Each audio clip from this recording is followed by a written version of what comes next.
县市长国民党大赢，欢扫13个县市。内民进党大输，敢若摕到5个县市，输甲是真歹看。除了蔡英文是党主席，行政院长苏贞昌嘛口头来请辞，不过蔡总统甲慰留引发着议论。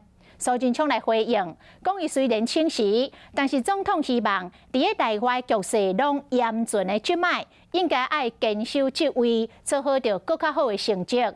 也毋过有知情的人士认为，为着要挽回民进党的士气，内阁也是会小可来做调整。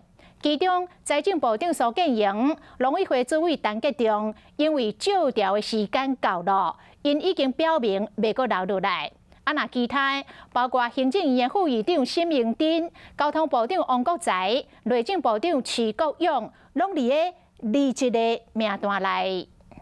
就算有再大的压力、再大的辛苦，我们都还得要做更多的努力、更多的沟通。这个月敢是最近的感想，行政院苏贞昌败选了后，第一时间请辞，得到慰留，随后第一个行程带部会首长参加活动。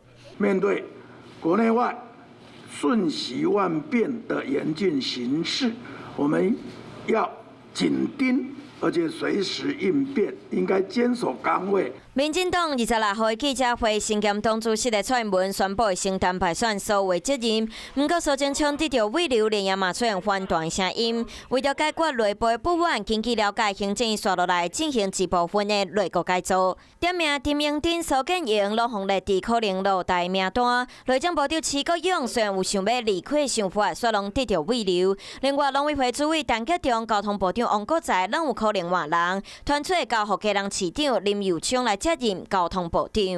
我觉得林右昌市长他在基隆的表现非常优秀所以我觉得他担任任何职务都非常的适任。个人的去留不重要，那只要在这个位置的每一天呢，一定是竭尽全力来为农民争取福利。我是在监察院行政中立，谢谢你们关心。民进党伫2022九合一大选当中失败，上尾也敢若摕到5个县市的执政权。若是未来有需要大幅度改造内阁，地本参嘛有可能甲行政院长这个大位接落来，都毋望会当展现改革的新气象，甲民心赢倒转来。